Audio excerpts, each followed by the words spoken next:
there.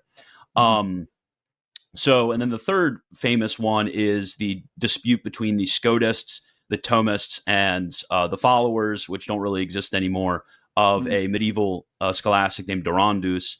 And this is over the distinction between the persons and the nature. So St. Thomas is going to say that the person and the nature, they're all going to say that the person and nature are not really distinct, because that's a dogma of the church. You can't deny that. But when it comes to St. Thomas is going to say that the person and the nature are what he calls a virtual distinction. And what Durandus is going to say is it's what he calls a modal distinction. And what Scotus is going to say is he says it's what's called a formal distinction, which really this just kind of has to do more so with how they're going to think of divine simplicity and the way in which we talk about the distinctions between the attributes in God. You mentioned about the difference between Aquinas and Scotus and the Scotists on the relationship between the essence and the persons, that Aquinas would see it, I think you said, as a mere virtual distinction, whereas I think you said Scotus would see it as a formal distinction. Now, in your mind, and I know that this is kind of gets into debates I've seen even amongst Catholics about how to understand this. How do you view Scotus's formal distinction? Because a lot of people we can't just presume, especially with my audience, that they're familiar with a lot of these things. So I kind of want to try to break some of these things down when we use technical terminology. What do you make of Scotus's formal distinction? Do you think it reduces eventually? It's just really, in reality, it kind of just reduces to something like Aquinas would imagine of a virtual distinction? Or do you think that there is a real difference that they have in mind there? How do you make sense of that? Well, I mean, I could either be nice to the Scotists or I could be polemical towards the Scotists here, but I guess I'll just be honest. That's always the best policy. So I think personally, and this is something which I believe Catholic magisteriology does really well of, which is why I was glad that you asked that first question, is I can say that there are mistakes in the other schools which would imply a denial of dogma without accusing them of denying dogmas. Okay. So I would say you can draw forward something as a conclusion from what they believe, because every error is going to eventually, because of the connection of truth, every error is going to imply other errors. So for me personally, so I would say, and this is what every one of the Thomist authors say, so it's just not me speaking on my own authority, or I'm not here to represent what I believe. They would say that the Scotist position ultimately is in opposition to the divine simplicity of God, because the Council of Florence teaches, and this is repeating, I believe it's repeating the Fourth Lateran Council and also Second Leon. It says everything in God is one and the same unless or except there is a relation of opposition. So relation of opposition is talking about like Father's relation to the Son, and then the Father's relation, the Father and Son's relation to the Spirit. Those are relations of opposition. What follows from the procession. So unless there is that, and this is very common in the Fathers, which is why I'm very confused by Dr. Sijuade's position, but it's very common in the Fathers for them to say the only distinctions found in God are between the persons, which follow from principle and principled.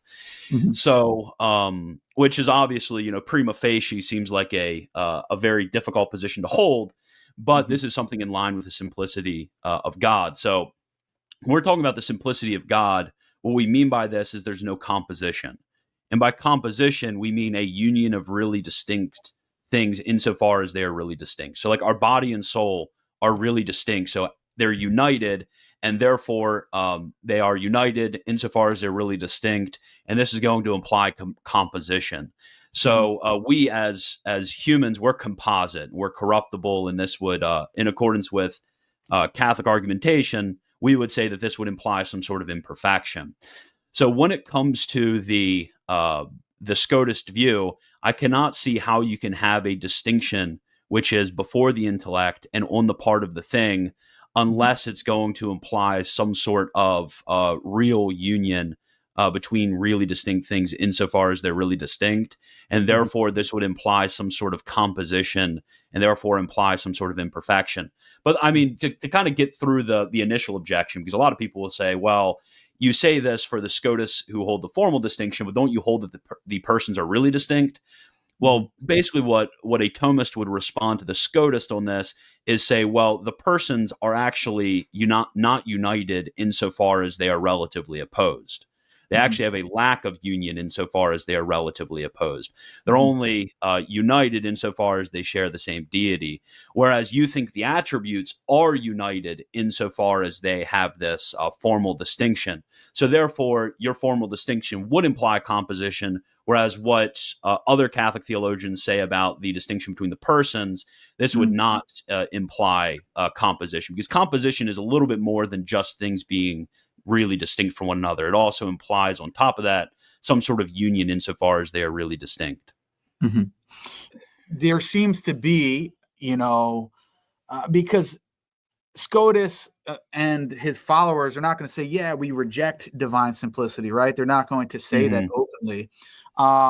Just as you're not going to say that you reject divine simplicity. You're going to say, yeah, we affirm it. But then you're going to have someone come along like Ibn Sina or Avicenna or some of the Islamic philosophers that did hold to it. And they're going to say, nah, but really, Christian, even for you guys, you have composition, because it's enough for them that there is this real distinction between the persons. That's enough to get composition in their own mind. I'm not saying I agree. I don't agree, because I believe in real distinctions within God. I believe his attributes are not identical to his essence. So I'm, even more so in that sense. So, and I've written a whole paper actually responding to Ibn Sina's composition argument. So I don't even agree with it to begin with.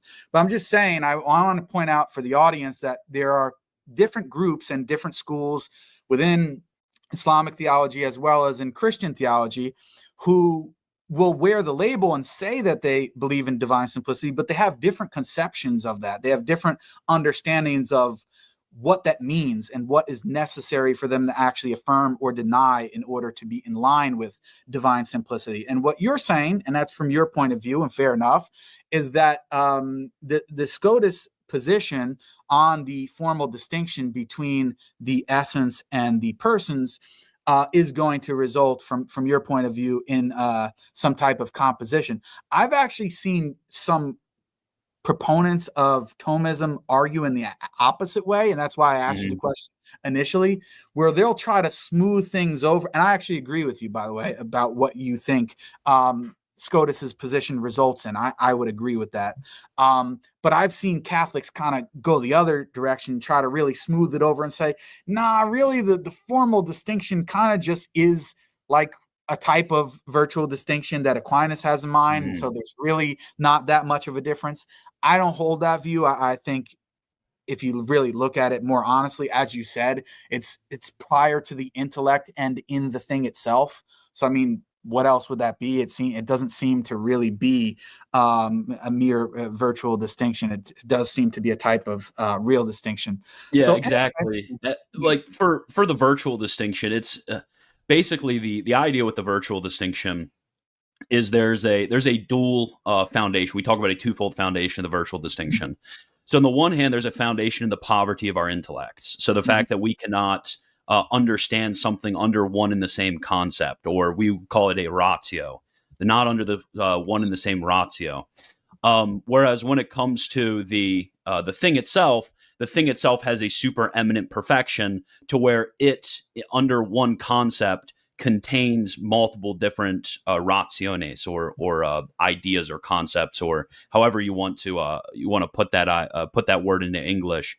So the idea would be, for example, this is the example that St. Thomas gives. It's the example that I always bring up.